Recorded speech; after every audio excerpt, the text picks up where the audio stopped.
Hay más. Sí, sí. Buenos días a todos. Gracias, Lidia, por darnos el panorama, ¿no? Y justo estaba hablando de que la naturaleza es así, es sorpresiva, ¿no?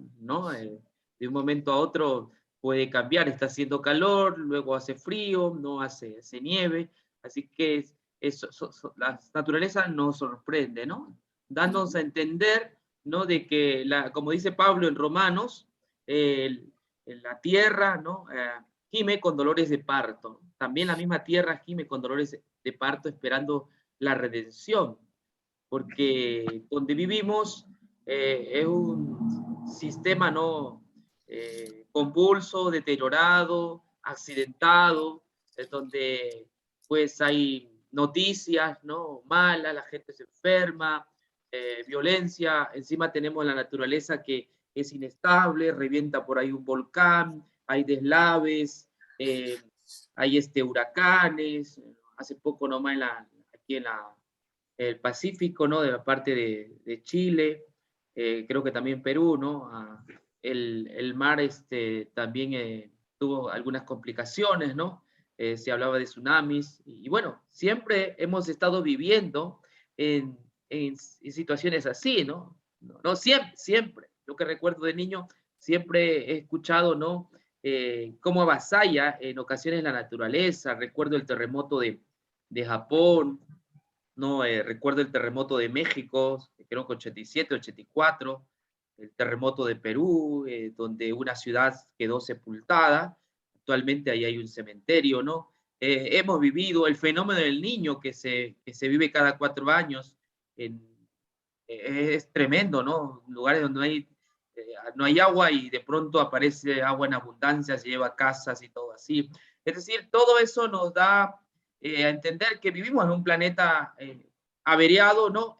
Inestable, por lo tanto, este mundo no es nuestro hogar. Esperamos cielos nuevos y nuevas tierras, ¿no? Es lo que entiendo. Muy bien. Pastor Williams. Sí, ¿con quién Pastor tengo el gusto? Williams. Sí, ¿con quién tengo el gusto? Alexandra Leboyer les está saludando a usted y a toda la congregación. ¿Cómo estás, Alexandra? Te escuchamos. Disculpe que les moleste, quiero pedirles oración por mi suegra. Está en etapa terminal. Quisiera, por favor, que usted en este momento oremos por el perdón de pecados de ella y para que descanse en paz y que pueda, en la segunda venida de nuestro Señor Jesucristo, ella estar ahí. Alexandra, ¿tú estás al lado de ella? No, Margarita Páez está con ella. Páez está con ella, está en el hospital Andrés de Marín. ¿Ella es Gladys? Ella es mi suegra. Mi suegra se llama Hilda Mercedes Eulalia Villagómez. Entonces, no conversamos con ella, conversamos con una tal Gladys ahora desde el hospital. Pero bueno. Me gustaría, doctor, me gustaría mucho, me acabo de enterar que tiene este estado terminal. Comprendo. Y normalmente los pastores ungen, ¿no? En una oración para pedir el perdón de pecados total de ella y que cuando Dios disponga, pues ella pueda librarse, ser armada y pueda entrar en la gracia del Señor. Sí. Por favor. Bueno, vamos a orar en este momento por ella. Gracias por Gracias, pastor. ninguna molestia, más bien por la confianza te agradezco. Vamos a orar para que, como Margarita está allí, no, a mí me ha ocurrido, pasa en ocasiones de que el enfermo no puede hablar, pero por ahí Dios abre su oído y escucha el evangelio, ¿no? Se apropia de esa palabra. Vamos a orar. Querido Dios, que estás en los cielos, otra vez nos unimos en oración, especialmente por una persona que está delicada de salud. Ella quizás no tenga conocimiento de tu palabra, del evangelio, como nosotros lo tenemos, pero quiero pedirte que hagas un milagro para que ella pueda escuchar tu palabra. Sabemos que lo mejor que nos puede ocurrir es oír el bálsamo del evangelio, el entender de que solo Jesús nos puede salvar y que cuando estemos en tu reino será gracias a ti. A tu hija, Señor, oro para que ella pueda percibir de alguna forma que en ti hay salvación, que en ti hay esperanza, que tú eres el único Salvador que has venido, que ella se pueda aferrar en este momento que se encuentra, ¿no? de las palabras tuyas. Ella se pueda aferrar en tu palabra, Dios. Bendice, Dios, a esta hija tuya y que conozca tu palabra. Abre su entendimiento, Señor, para que sepa que Jesús es el Salvador que ha venido a la tierra y con quien nos encontraremos pronto. Oramos, Señor, sabemos que tú vas a hacer un milagro y también por su salud. Solamente es tu voluntad la que permite que una persona se levante o descanse. Pero con todo, Dios, es nuestro anhelo, el deseo de Alexandra de que su suegra conozca tu palabra, que ella pueda descansar en los méritos de Jesús. Gracias, Señor, y lo creemos. Oramos en el nombre de tu Hijo Jesús. Amén y amén. Amén. Gracias. Amén. Amén. Gracias. Mire, hoy voy a hablar sobre el Evangelio según San Juan, ¿no? Allá hay una historia en el capítulo 4, el Evangelio según San Juan, el capítulo 4, el verso 43, ¿no? Jesús sana al hijo de un funcionario. Voy a detenerme en esta historia, pero antes de eso quiero explicarle, ¿no? En el mundo universitario, en el mundo científico también, ¿no? Hay cierto tipo de investigaciones, ¿no? A lo menos se conocen tres tipos. Una investigación cuantitativa, ¿no? Esta investigación cuantitativa lo que hace es medir, ¿no? Toma ciertos instrumentos para poder medir. Por ejemplo,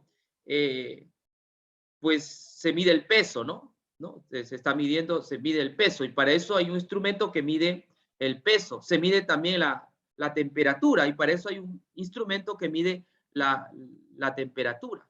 En la cuestión de las investigaciones universitarias, también existen instrumentos para medir, por ejemplo, las emociones, ¿no? Para medir cómo va una persona en el ámbito laboral. Entonces se han creado instrumentos tipo cuestionarios que miden, ¿no? Pero es cuantitativa porque se basa en medir. Hay otra investigación que es cualitativa. La cualitativa no tiene nada que ver con medidas o medir, sino con comprender, ¿no? Generalmente los cuantitativos lo que hacen, no tienen acercamiento al sujeto, ¿no? Es decir, con la persona, pero desde afuera hacen encuestas y con eso miden, ¿no? Tienen sus instrumentos. En cambio, la investigación cualitativa es una investigación que comprende al otro, ¿no? Por ejemplo, un médico, generalmente los médicos son cuantitativos, recetan y recetan, y bueno, ya tienen la receta, pero no se dan cuenta si realmente la medicina que le están administrando al paciente le hace bien, ¿no? Simplemente el médico cree que hace bien porque esa medicina viene certificada, ¿no? Y toda la cuestión, y él receta. Pero un cualitativo lo que hace es comprende al paciente, ¿no? Y describe qué es lo que le está ocurriendo y anota, ¿no? Esto le ocurre al paciente, esto le está pasando al paciente, la medicina no le cae bien, porque de pronto su organismo es distinto al otro, ¿no? Entonces, por eso hay dos tipos de investigación, la cuantitativa y la cualitativa. La cualitativa se encarga de comprender al otro, ¿no? Y entonces, en base a eso, hace su investigación, ¿no? Por ejemplo, en un salón de clases, si los alumnos se jalan, ¿no? Es decir, tienen 5, 0, entonces, para el cuantitativo no, es la nota que se merecen, ¿no? Ellos no han estudiado y ya, él es así frío, ¿no? El número no responden, pero el cualitativo lo que hace es estudia más allá y dice, pero ¿por qué se sacan 0? ¿No? Entonces comienza a hacer investigaciones al alumno, investigaciones a los padres, investigaciones al mismo plantel educativo, y de pronto se da cuenta, ¿no? De que quizás el profesor no tiene la pedagogía para poder enseñar, y entonces sus alumnos no le están entendiendo, ¿no? Entonces lo que hace un cualitativo es comprender, ¿no? Y describe, ¿no? ese mundo en el cual está viviendo el sujeto. Bueno, en los evangelios, nosotros vamos a ver datos cualitativos. Nosotros tenemos 4 evangelios, ¿no? Tenemos, por ejemplo, Mateo, tenemos Marcos, tenemos Lucas y tenemos Juan, ¿no? Tenemos 4 evangelios. Y uno se pregunta, ¿por qué 4 evangelios? Y si usted se da cuenta, los evangelios lo que hacen es estudiar la vida de Jesús, ¿no? Nos describen quién era Jesús, cómo era Jesús. ¿Y por qué no uno? ¿No era suficiente con un solo evangelio? ¿Por qué 4? ¿Por qué no uno? Uno dice, ¿por qué uno era suficiente? Pero hay 4. Y los 4 evangelios nos dan una descripción sobre Jesús, sobre la persona de Jesús. El centro de estos 4 evangelios es describirnos acerca de Jesús, de su nacimiento. En ocasiones, Juan, por ejemplo, no habla de su nacimiento, pero habla de Jesús, habla algo de Jesús. Entonces, ellos nos están narrando, nos están describiendo sobre Jesús, sobre sus enseñanzas también, ¿no? ¿Qué es lo que enseñaba? ¿Me comprende? Sobre su vida, sobre la experiencia de Jesús. En eso se sostienen los 4 evangelios. Por lo tanto, yo podría llamar a los evangelios cualitativos, no cuantitativos. Debe haber algún hecho cuantitativo por allí, ¿no?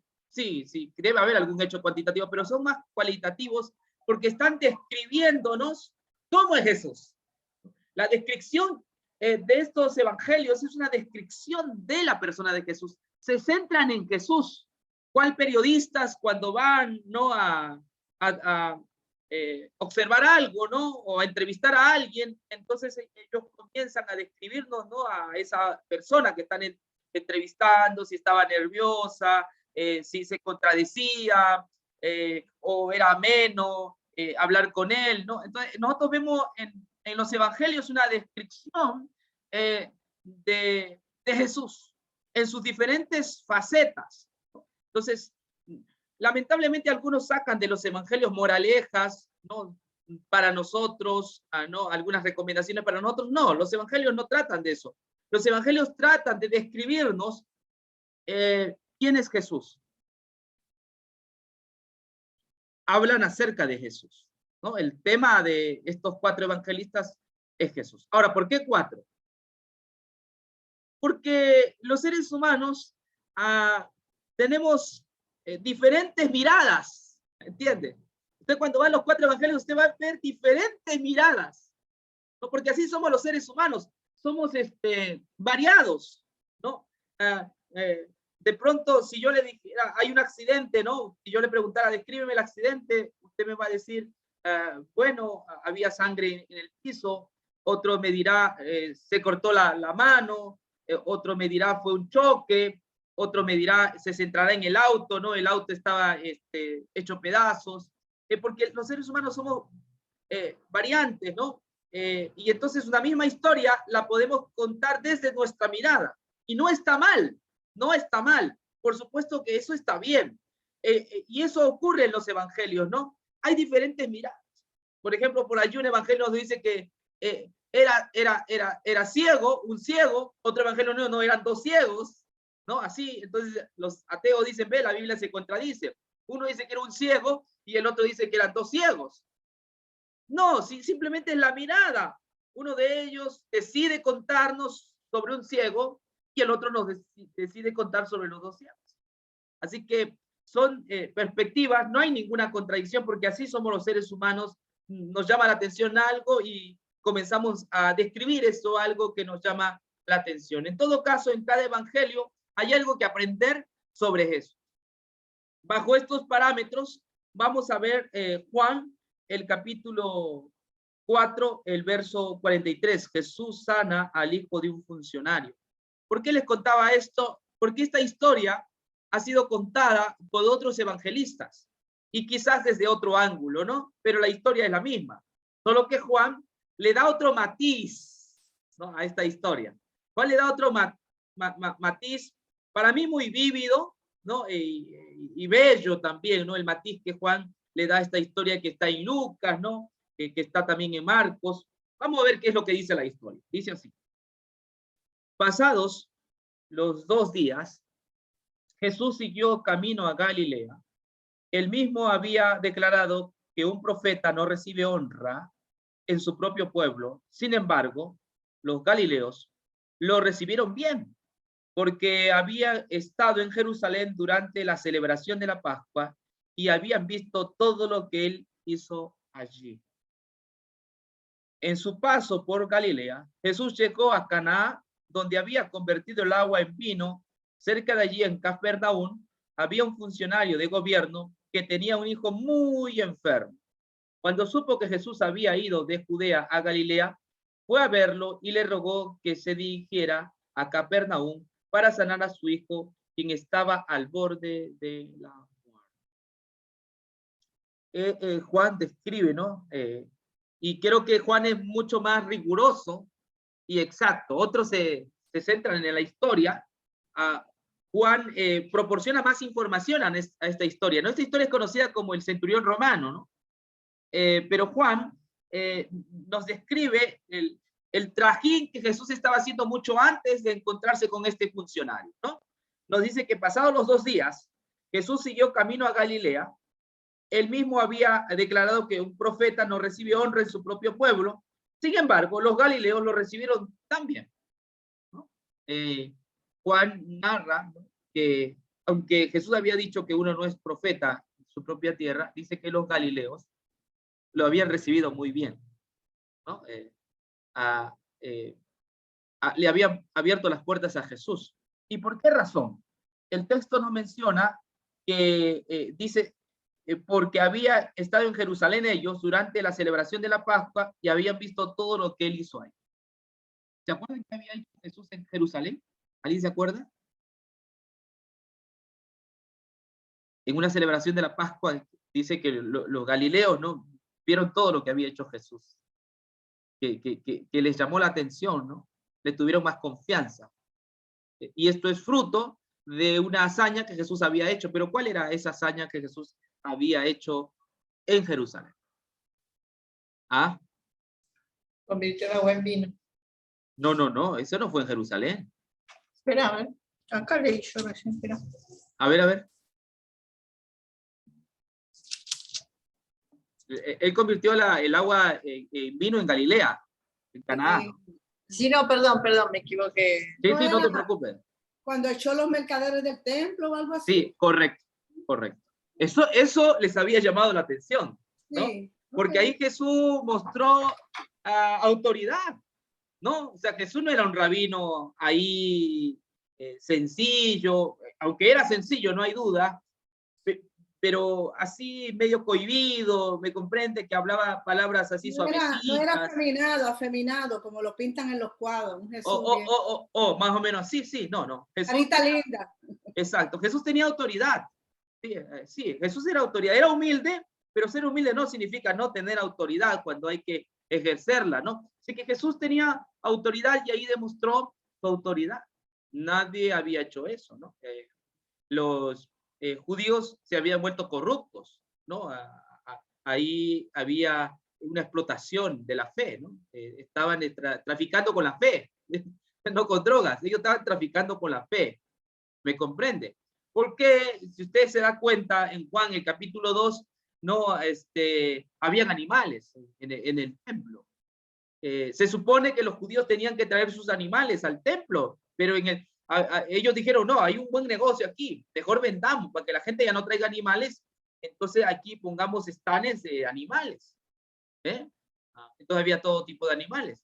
Y la gente sí traía su animal, pero sucede que cuando llegaban al templo, el sacerdote lo examinaba y le decía, ese no sirve. Ese animal no está bueno para el sacrificio. Y entonces la gente, como sabía que era la Pascua y había que hacer presentaciones de ofrendas, sucede que con tristeza, ¿no? ¿Y ahora qué hago? No se preocupe, ahí en el stand A, ahí venden animales y esos es de buena calidad, ¿no? El pobre tenía que sacar más de su dinero para comprar esa oveja, ¿no? Y así sacrificarle, un negocio redondo, pero no acababa ahí.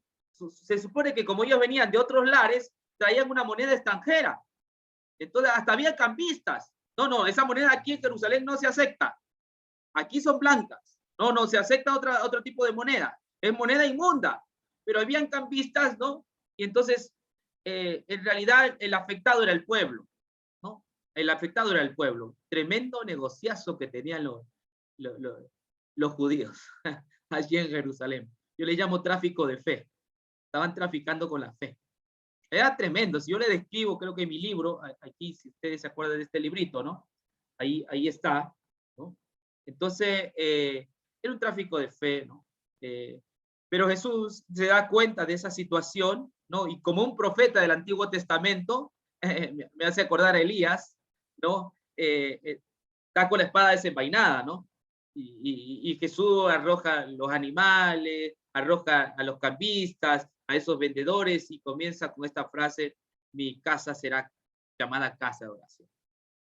Yo soy el Señor del templo y aquí estoy, he venido, y no permito este tipo de cosas. No puedo permitir la corrupción, el abuso y explotación al pueblo, ¿no?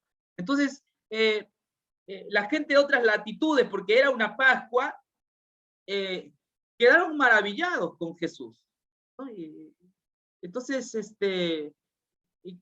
comenzó a nacer la esperanza en ese tipo de Mesías, ¿no? Y bueno, cuando él llega otra vez a Galilea, porque ya había estado allí, el texto bíblico dice que lo recibieron, ¿no? Bien, lo recibieron. Recibieron bien por lo que vieron, ¿no? Por ese acto, y además también había convertido el agua en vino, de lo cual Cristina está muy bien cuando dice eso, había también convertido el agua en vino. Entonces Jesús había roto los muros, ¿no? Sí, había roto los muros. Yo siempre digo que él hacía milagros para que la gente pudiera fijarse en él, ¿no? O sea, Jesús no tenía, su meta no eran los milagros, no, porque si no estuviéramos, la iglesia nuestra tuviera muchos milagros, hiciéramos muchos milagros. La meta no son los milagros, ¿no? La meta no son los milagros. La meta de Jesús era que la gente comenzara a pensar en él y hacerse interrogantes: ¿quién es este? ¿Por qué hace esto? O sea, la idea era dejarles a ellos con la reflexión. O sea, ese era el objetivo de los milagros, que se centraran en Jesús y comenzaran a mirar lo que estaba haciendo, la obra que iba a realizar, ¿no? Que la gran obra que iba a realizar era la de entregar su vida por nosotros en la cruz del Calvario. Ese es el milagro de los milagros. Así que ese fue el propósito. Los milagros tenían como propósito llevarnos a Jesús para luego ver su gran acto salvífico en la cruz del Calvario. Por esa causa, él hacía los milagros. Por eso que no hizo muchos milagros.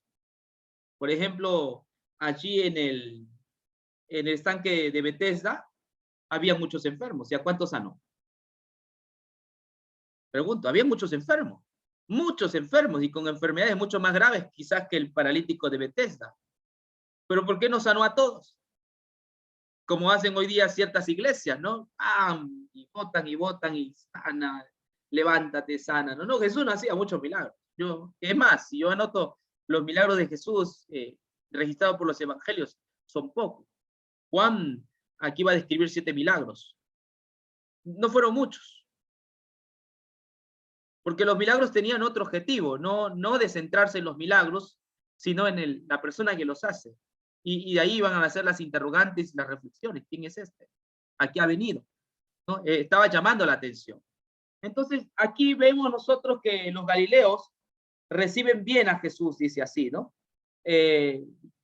Bien porque habían estado en Jerusalén durante la celebración de la Pascua y han visto todo lo que él hizo ahí. Ahora, en su paso por Galilea, dice Juan, Jesús llegó a Canaán, donde había convertido el agua en vino. Cerca de allí, en Capernaum, había un funcionario de gobierno que tenía un hijo muy enfermo. Cuando supo que Jesús había ido de Judea a Galilea, fue a verlo y le rogó que se dirigiese a Capernaum para sanar a su hijo, quien estaba al borde de la muerte. Hermano, aquí hay un contraste. Por un lado, vemos que los galileos reciben bien a Jesús. Quizás la versión que yo tenga no describe bien lo que intenta decirnos Juan. Lo que intenta decirnos Juan es que esta gente Galilea recibió a Jesús por los milagros. ¿Se comprende? Recibió a Jesús por los milagros. Es decir, ellos estaban maravillados del poder que tenía Jesús, ¿no? Eso lo creían por lo que habían visto, ¿no? Su vida giraba en torno al milagro. Esto que Juan quiere describirnos, ¿no? En el original, que estos galileos no es que tenían fe en él, no es que tenían la confianza que todo hijo de Dios debe tener en él, sino que la vida de estos galileos estaba centrada en la obra que Jesús había hecho, en los milagros. No en Jesús, sino en sus milagros. Entonces, aquí Juan, en la siguiente historia, Juan va a distanciarse de los galileos para mostrarnos la fe que Dios quiere que ejerzamos. No, aquí hay un distanciamiento, esto que yo veo en el texto bíblico. Y el distanciamiento, ¿no? Se va a producir con lo que este hombre, que no era galileo, que tampoco era judío, sino que era un romano, se encuentra con él. Miren lo que dice, cuando supo, o sea, este gobernador o funcionario, supo que Jesús había ido de Judea a Galilea, fue a verlo y le rogó que se dirigiese a Capernaum para sanar a su hijo, quien estaba al borde de la muerte.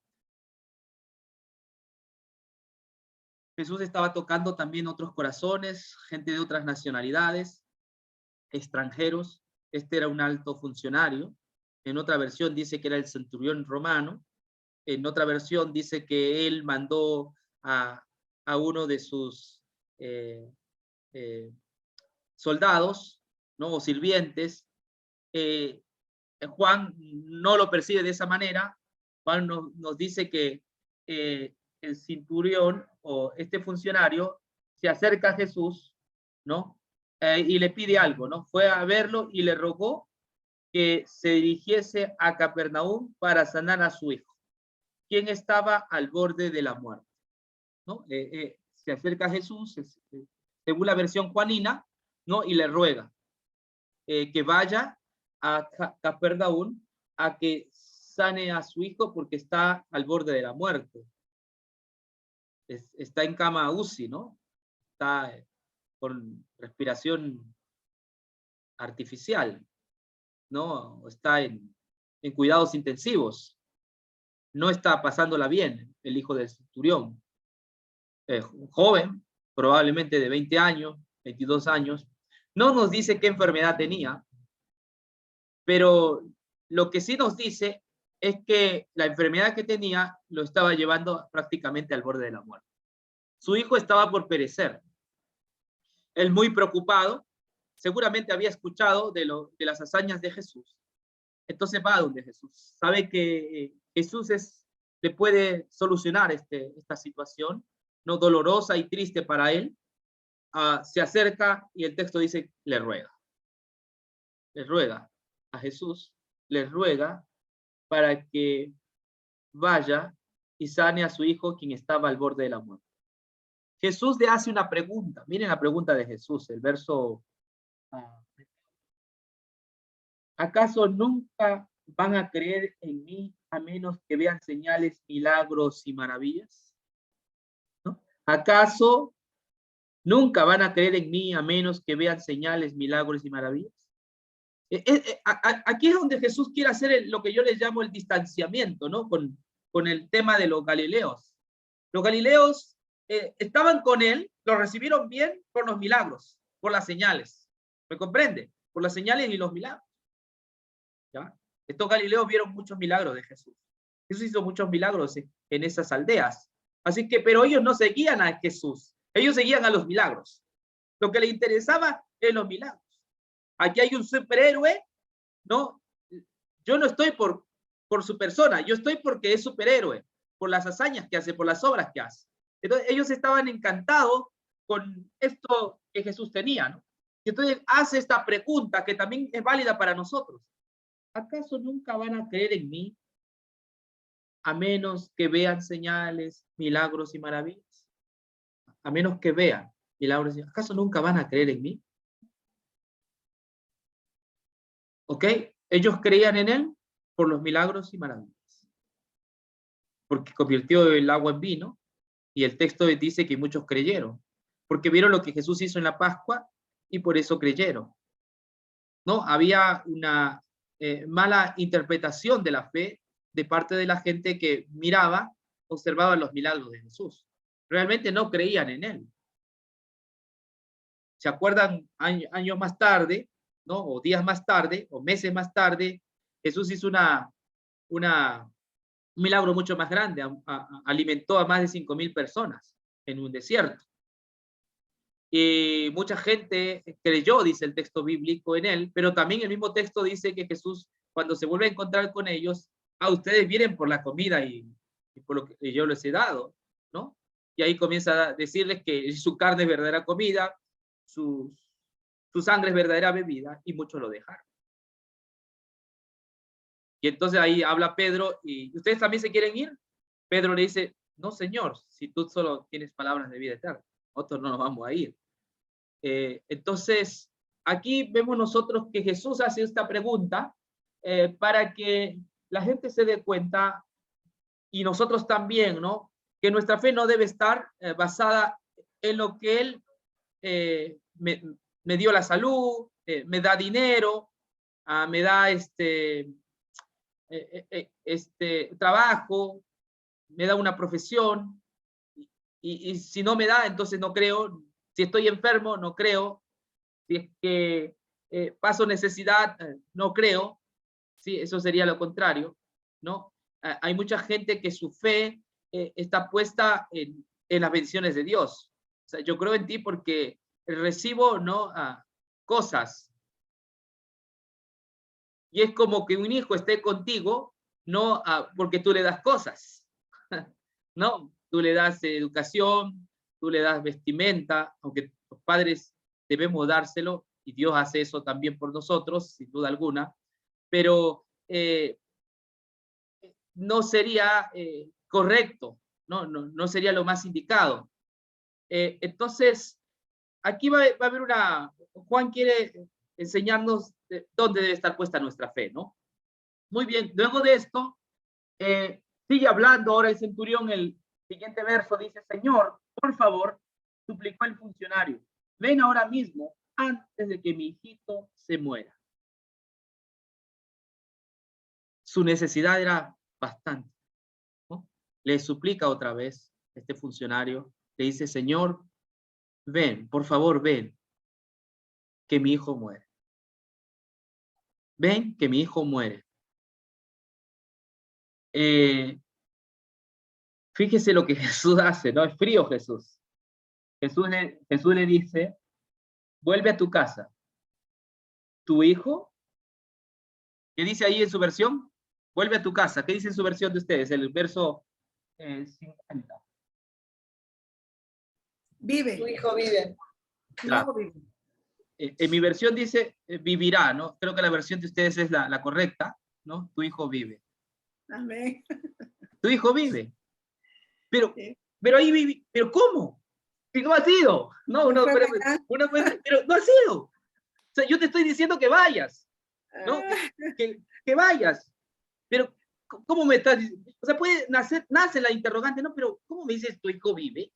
Si ni siquiera ha sido, yo te estoy rogando que vayas. ¿Me comprendes? Yo te estoy rogando que vayas. Eso es confianza. Jesús lo que está diciendo es, cree en mi palabra. Amén. Bueno, y eso es para nosotros también, cree en mi palabra. Aleluya. No se trata de mirar y observar, sino de creer en su palabra. ¿Me comprende? En su palabra dice que él se fue al cielo. Escúcheme bien, dice así en Juan, ¿no? En la casa de mi padre muchas moradas hay. Yo voy a preparar, ¿qué cosa? Morada. Y vendré otra vez. ¿Crees en esa palabra? Él dice que vendrá otra vez. Yo sé que el tiempo quizás para nosotros es muy...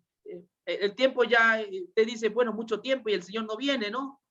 Yo sé que para nosotros quizás el tiempo sea muy largo, pero cree en su palabra, es decir, en su palabra. Él ha dicho que se va y que vuelve.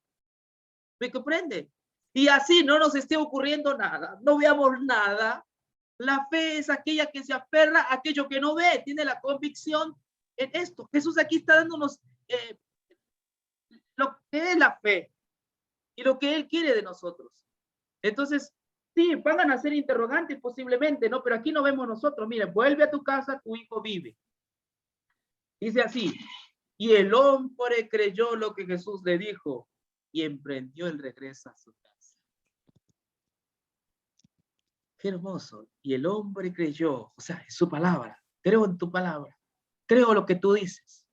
Y dice que volvió a su casa. Ya no le insistió, no, pero Jesús, ¿qué estás diciendo, no? Como Tomás, ¿no? Ver para creer, ¿no? Vamos, por favor. Si hubiese hincado de rodillas, vamos a la casa. Otro hubiera dicho así, ¿no? Porque ¿qué hacen los médicos? No, vamos a llevar al médico. Vamos a llevar al médico a la casa. Pero Jesús le está diciendo, vete a casa, tranquilo, no voy a ir. Solo te quiero decir mi palabra.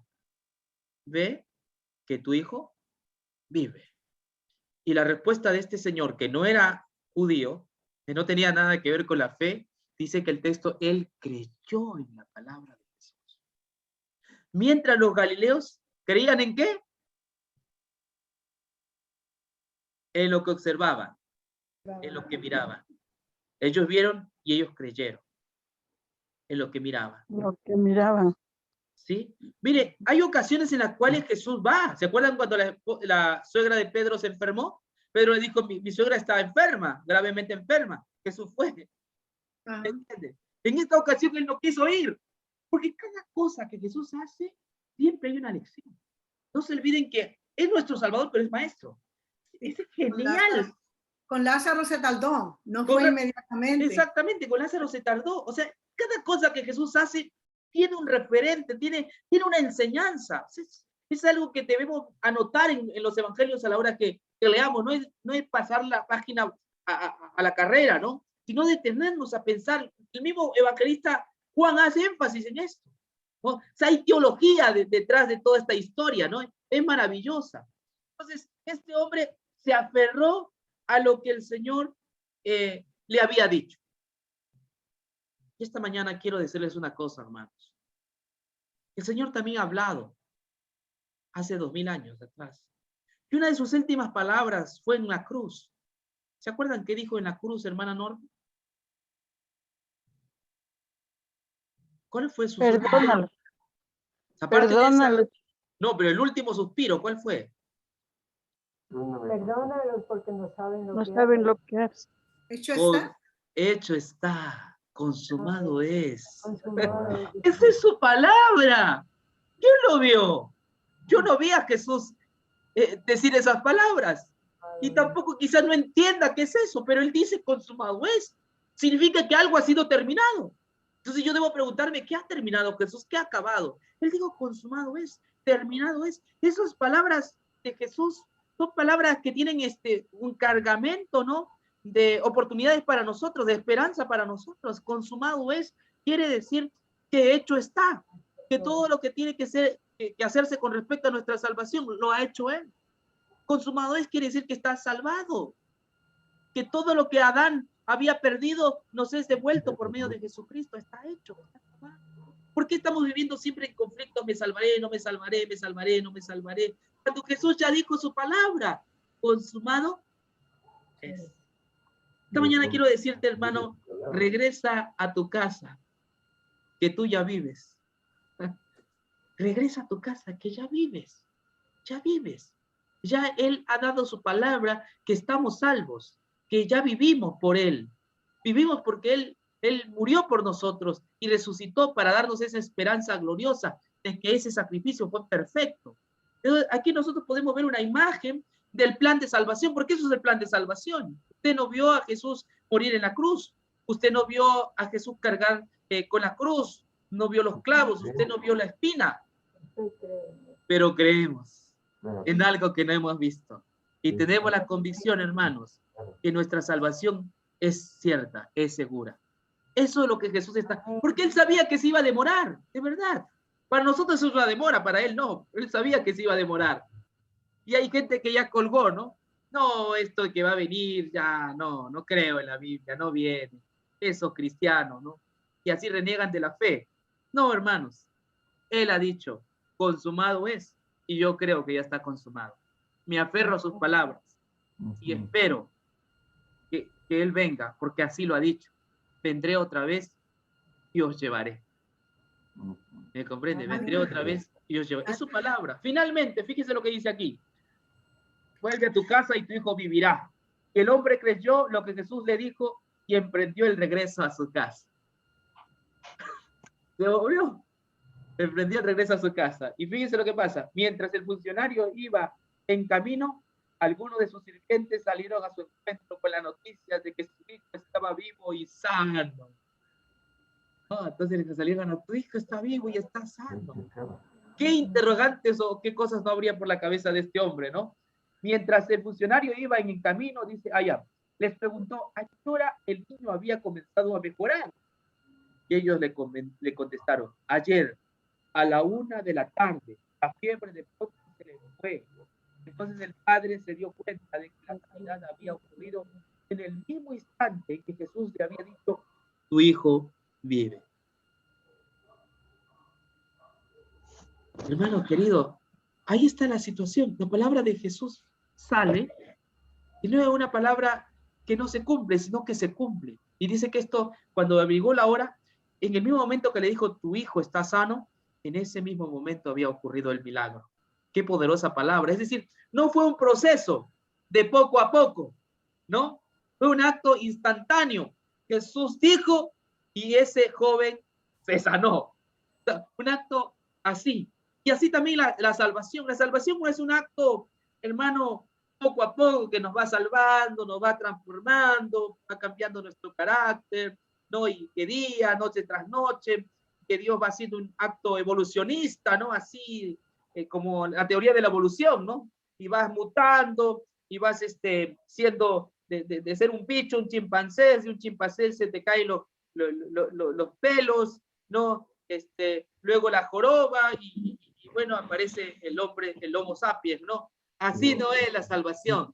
La salvación no es un proceso, ni tampoco es algo evolutivo. La salvación es un acto total, eficiente, que Jesús ya lo hizo hace 2000 años atrás. Cuando digo consumado es, no estaba diciendo que iba a ser un proceso tu salvación, que poco a poco te iba a ser santo, poco a poco te iba a ser perfecto, para que luego allí, ¿no? Dios diga, oh, ya eres santo, ahora sí eres digno de la vida eterna. No, la salvación también es un acto, su palabra dijo, consumado es, y entonces es un acto hecho. La salvación nuestra está ganada, está completa, y fue dicha por el Señor Jesús en la cruz cuando dijo consumado es decir, acabado. Entonces podemos tener la confianza plena en el Señor Jesucristo. Que Dios continúe bendiciendo su palabra en el nombre de Jesús. Amén. No sé si alguien quiere aclarar el tema, quizá, o dar un comentario. Es el momento de hacer comentarios. ¿Qué les pareció el tema, hermanos? Yo no quiero preguntas. ¿Qué les pareció el tema? Dígame, Cristina, levantó la mano primero. Vamos, Cristina. Una cosa que me parece interesante es que el centurión no era un fanático religioso. Había escuchado los milagros de Jesús y en su desesperación fue a pedirle que curara a su hijo y creyó y tuvo confianza. En otros casos, que son los religiosos, los que están mal aprendidos, los que desde que nacemos aprendemos todo mal, Dios, a pesar de que nos muestra ese poder, esos milagros que Jesús hacía y que ellos estaban viendo, seguían negando, recibían el milagro, pero seguían negando quién era Jesús. Es muy dificultoso para nosotros, cuando hemos aprendido toda la vida mal, pensar que es Jesús el que obra y no nosotros. Nosotros queremos ser buenos, queremos tener amor por el prójimo. Volvemos con nuestro pensamiento a las obras permanentemente, porque es lo que aprendimos desde siempre. Y siempre en nuestra cabeza vuelve, a ver, ¿qué voy a hacer yo? ¿Qué puedo hacer yo? Y eso es dificultoso. Volvemos a ese lugar. el que aprendió desde el vamos, que no cree en nada, posiblemente le resulta más sencillo, cuando analiza quién era Jesús, aceptarlo. Cristina, Entonces, por eso pienso yo que muchas veces se muestra ese poder en esos milagros, porque vos fíjate que al apóstol Pablo se le presenta de una manera contundente, queda ciego, le habla. Es decir, para cambiar lo que el apóstol Pablo había entendido, tuvo que ser contundente Dios, no estuvo con medias tintas. Porque en la medida que nosotros estamos convencidos de cosas erróneas, también Dios necesita ejercer un poder sobre nosotros para hacernos ver, porque lo único que quiere es que veamos la justicia de Cristo. Eso te quería decir. Gracias. Gracias cuando hablaste de los religiosos, ¿no? Nos cuesta a los religiosos creer en las palabras de Cristo, ¿no? En el consumado es interesante, interesante. Lidia, luego vienes... que me acordé, que se acercó a Jesús, le dijo, ¿qué obra tenemos que hacer? Y Jesús le dijo, esta es la obra, que creáis en que Él ha enviado, que creáis en mí. Esa es la obra que tenemos que hacer, ¿no? Si los calvinistas dicen que nosotros obramos, que algunos creyentes obran, porque aún la fe la usan como una obra, pero bueno, si es una obra de salvación, pues amén. El Señor dice, creemos en Él. Y lo más lindo es, creyó Él y toda su casa. Mira el resultado de creer, que tú puedes ir salvando a los que están alrededor de tuyo por la fe que tú has mostrado. Él creyó en Dios y mira lo que pasó en la casa. Todos creyeron. Y muchas veces nosotros, como padres, nos alejamos del Señor, nos deslizamos, como dice el libro de Hebreo, que nos avisa, nos da warnings. Nos deslizamos del Evangelio, queremos volverlo otra vez a las prácticas que el Señor aprobó y que son buenas, ¿verdad? Porque todo aquello era bueno, no había nada malo en la ceremonial y la ley, el templo. Pero no, ahora el Señor dice, no, hay algo superior. Fija tus ojos en Cristo, el autor y consumador de la fe. No, Cristo es superior a todo aquello, a los profetas, a los ángeles, aquí, allá, a Moisés, a Abraham. Cristo, este es el que tenemos que nosotros mirar. Así como la samaritana, que otra vez también, ella creyó. ¿Y qué pasó? Que cuando ella creyó, ella fue corriendo para allá abajo y buscó a aquella gente y le dijo, mira, este hombre me dio todo lo que yo hice. Pero ¿qué pasó después? Vinieron muchos más y ya no creyeron por lo que ella dijo, creyeron por ellos mismos. O sea que hay una gran... nosotros a veces creemos que en nuestra vida de creer no afecta a nadie. Sí, Señor, afecta a sus hijos, a tus amigos, tiene un efecto de dominó. Así que por eso es que el Señor nos dice, el Señor no hace nada en vano. Él sabía que iba a pasar todo esto. Y nos lo enseña a nosotros también para que creamos y nos permanezcamos fieles. Precioso, exacto, precioso. Tiene resultados y efectos duraderos, ¿no? Hermoso. Después Manuel viene, de ahí Marco Antonio, Alexandra también levantó la mano. Manuel, te escuchamos. Sí, buenos días, Dios les bendiga. Bendiciones. Sí, yo siempre he dicho, hay dos Cristos, hay dos Cristos. Está el Cristo de los milagros y el Cristo que salva. Entonces, si tú crees en el Cristo de los milagros, te van a hacer muchos milagros, pero ahí te vas a quedar. Pero si tú crees en el Cristo que salva, a lo mejor el milagro no se te haga, pero sí vas a estar en el cielo. Estaba pensando también, precisamente, la hermana Lidia mencionó el hecho de Lázaro. Y yo digo, Cristo nunca fue donde Lázaro. Él no fue. Él se quedó. Digo, no, olvídate, déjalo que se muera. No es importante. Cuando él llega a casa de la familia de Lázaro, Cristo le dice a María, mira, él está durmiendo, yo lo voy a despertar, pero ella dice todavía, no, pero ya está hediendo. En otras palabras, ¿qué puedes tú hacer si ya está descompuesto? No hay manera, ya está descompuesto. Y me llena mucho el hecho de cuando Cristo le dice a María, pero no te he dicho a ti que si tú crees va a ver la gloria de Dios. Y para mí no es sencillamente la gloria de Dios era allí levantar a Lázaro de la tumba, sino más bien la gloria de Dios cuando Él lo levante por segunda vez. Esa es la verdadera gloria de Dios, porque sabemos que Lázaro murió otra vez y está esperando la segunda resurrección.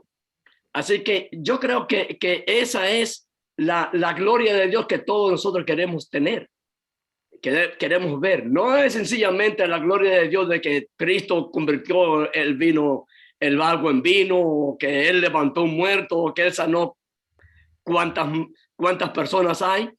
Yo creo que la gloria de Dios viene con el consumado es. Esa es la gloria de Dios que nosotros queremos ver. Ese es el milagro que nosotros queremos ver. Y solamente lo podemos ver es cuando creemos en Él. Si crees, veremos la gloria de Dios. Que Dios le bendiga. Hermosa. Escúcheme, hermano, me hizo acordar, ¿no? Jesús, cual Lázaro, también se levantó de la tumba, ¿no? Y resucitó. Esa es la gloria de Dios. Él resucitó. Y yo creo que Él resucitado, yo creo que Él vive en el cielo para siempre, está sentado a la diestra de Dios. Él se ha levantado entre los muertos y se ha hecho nuestro Salvador, ¿no? Único, personal y suficiente. Hermoso, hermoso. Mi hermano, Alexandra, perdón. Alexandra creo que fue, ¿no? Ahí, Alexandra, ¿levantado la mano o fue en antes? Sí, buenos días, pastor. Sí, en momentos difíciles, cuando uno pasa estos momentos difíciles, obviamente, como humanos, la fe se nos debilita.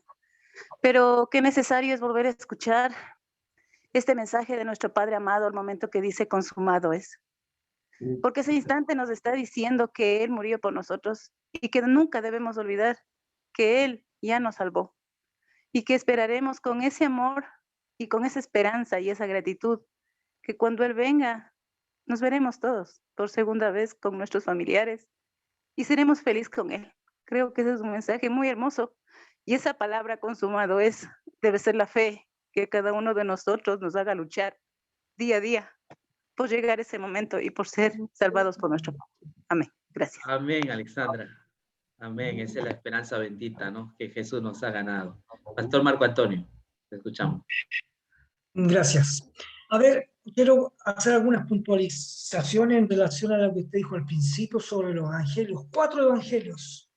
Pero esos 4 evangelios tienen facetas diferentes. Por ejemplo, Mateo muestra a Yeshua como el rey, poniendo las leyes del reino. Marcos muestra a Yeshua o Cristo como el siervo siempre trabajando para el reino. Lucas muestra a Yeshua como un hombre lleno de compasión, de entendimiento de la condición del ser humano. Y si analizamos a Juan, muestra a Yeshua en su divinidad como el Hijo del Dios Altísimo. Esas son las 4 condiciones de los 4 evangelios. Eso está bien marcado. Ahora, cuando se habla de Juan 19:30 consumado es, hay 2 evangelios que hablan diferentes. Juan 19:30 dice consumado es, entregó su espíritu. Y Lucas 23:46 dice, Padre, en tus manos encomiendo mi espíritu. Dicho esto, expiró. Hay 2 versiones. ¿Cuál de las 2 es la correcta? No lo sabemos. Habría que ver, tratar de buscar los textos más antiguos. Y en relación a lo que decía mi hermano Manuel Barraza, Cristo no quiso ir porque no quiso ir, porque Él quería demostrar el poder de Dios, cómo iba en el futuro a resucitar a aquellos que fueran salvos, aunque estuvieran muertos, ya hería, es decir, estaba pudriéndose. Por lo tanto, Cristo dejó, ¿no es cierto?, pasar los días a propósito, porque Él sabía la obra que iba a cumplir, que era sacar de la tumba a Lázaro. Así de simple. Eso es lo que quería aportar solamente en esta mañana. Bendiciones. Muchas gracias, Pastor Marco Antonio, ¿no? Bueno, esto ha sido una verdadera clase bíblica, ¿no? He visto que han participado y de verdad me alegra su participación de cada uno. Es muy, muy importante, ¿no? Y he visto el gozo que hay entre nosotros, ¿no? Por lo que Jesús ha hecho, ¿no? Hay un gozo que lo disfrutamos, ¿no? Y me conmueve cada palabra que ustedes han dicho. Y claro, en momentos como esto, como Alexandra nos dice, momentos duros, ¿no? De enfermedad, situaciones así, a veces como que desmayamos, ¿no? pero cuando recordamos el Evangelio, entonces nace la esperanza, ¿no?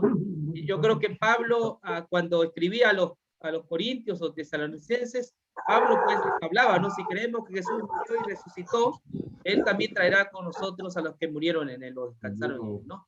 Así que la bendita esperanza. No sé si alguien tiene alguna acotación más. No, mi hermano. Ay, hermano Pedro, vamos. Faltaba Pedrito. Sí, un poquito tarde siempre, pero mis queridos hermanos, yo solamente en esta impresión que yo he recibido, mi esposa y yo, este momento, quiero puntualizar en mi mente que es verdad, la situación que nosotros tenemos nuestra gran debilidad, siempre ha sido nuestra gran debilidad del hombre, nuestra gran impaciencia ante Dios, ante el gran soberano Dios, de lo que significa el significado de las tardanzas. Algo se habló, hermano Manuel habló sobre eso, y hermano Marco también, en relación con eso, pero es algo tan y tan metido, se ha metido tanto y tanto en nuestra condición humana y forma de ser. Miren, mis hermanos, mi hermano Wickler, Marta y María, como otros más, presentaron en su forma de ser su impaciencia. ¿Por qué, Señor, tú no estuviste aquí? Por favor, mira para allá. Tú queriendo tanto a Lázaro, ¿ah? Sin embargo, dejaste que se muriera. ¿Pero por qué? ¿Por qué lo hiciste? Pudiendo haber estado aquí, ¿no? para librarlo. Pero una cosa así, me pongo a pensar, somos muchos más, no solamente María y Marta en aquel tiempo, somos muchos más María y Marta, que llegamos a ese momento de impaciencia, porque no hemos comprendido que yo creo que, que el propósito de Dios, de nosotros, es esperar. Ese tiempo de espera, ese tremendo tiempo de espera, esa tardanza, supuesta tardanza, siempre tiene un propósito muy especial de Dios, para que entendamos que no simplemente lo que no entendió María y Marta en aquel tiempo también, la hija del padre de la que murió, de Jairo, también Jairo, también le pasó lo mismo. El Señor dice en pocas palabras: espera en mí, esperar, paciencia, paciente, espera en mí y yo haré. Entonces nosotros transversamos las situaciones, espérame, yo voy a hacer, espera, Señor, que yo me adelante y te ayude, porque como tú no avanzas en lo que yo quiero que tú avances, pues yo quiero ayudarte para que avances a lograr lo que yo quiero que tú logres. Entonces el Señor dice: no, tú no tienes que hacer nada, solamente te digo, espera en mí y yo haré. No hagas tú. Pero mi hermano, es que no queremos esperar. Es el problema, nuestro gran problema. No queremos esperar. Lo que pasó con Marta y María y lo que siempre sucede. Y hoy en día, lo que el hermano Wickler mencionó, hoy en día también está en este modernismo, hay muchos que, sin entender, con la falta de entendimiento, dicen: no, Dios no va a venir, Dios no va, lo que dijo no es mentira. ¿Cuánto voy a esperar? Tienen que esperar que Él venga, porque es lo mismo, una debilidad tremenda en cuanto a esperar. Y queremos entonces ayudarle. Mire qué cosa más tremenda. Ayudarle a Dios para que Él avance, porque no quiero esperar. Es una gran debilidad. Pues Señor nos ayude. Gracias. Un abrazo para su esposa también. Y bueno, ya vamos concluyendo, gracias con esa última participación, y voy a saludar a Sandra Palacios, que está con nosotros. Qué gusto de saludarle, mi hermana, ¿cómo está? Pastor, muy buenos días, qué gusto. Estoy aquí desde Cúcuta, Colombia, la frontera con Venezuela, conectado con ustedes con un hermoso mensaje. una revelación maravillosa. Créanme que me da gusto estar en este grupo, escucharlos, aprender, alimentarme en el espíritu, dedicar un sábado para el Señor. Así como uno bota tanto tiempo, invertirlo en alimentar el espíritu, créanme que estoy gozosa de escucharlos, de conocer, de aprender con ustedes. Dios me los bendiga, de verdad que es una bendición. Dígame, ¿cómo se conectó con nosotros? ¿Ya está siempre o hoy se conectó? No, yo tengo, en algún momento, no sé por qué, de la nada, no sé, cuando las cosas son de Dios, me llega una invitación para aprender algo de Apocalipsis, un tema de Apocalipsis, y me interesa. La escatología siempre ha sido para mí interesante. Y yo me quedé ahí, y me quedo ahí. Y ahí todos los sábados yo tengo que conectarme, pero resulta algo, uno está ocupado, dije, no más. Los sábados alimento mi espíritu, me conecto hoy y me da tremendo banquete que me he dado hoy. Eso es una bendición. Amén. Amén, amén. Qué alegría. Saludos a Sandra de Cúcuta, Colombia, ¿no? Dios la bendiga. Sí, qué lindo. Amén.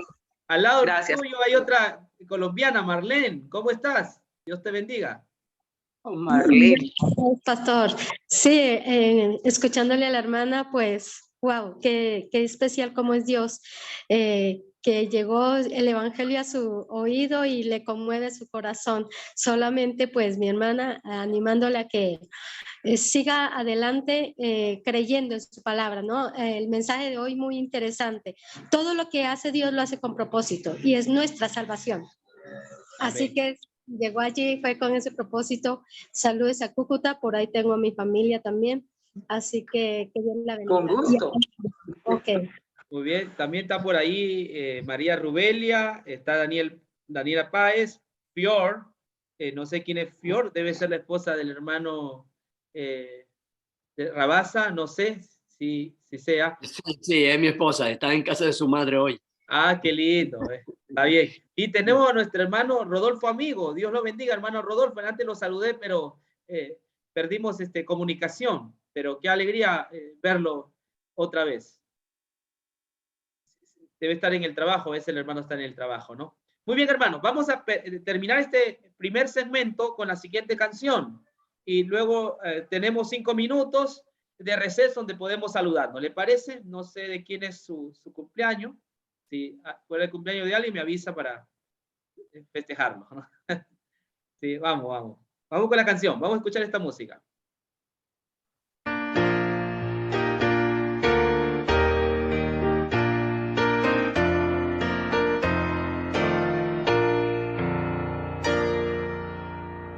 Hay una fuente sin igual, la sangre de María.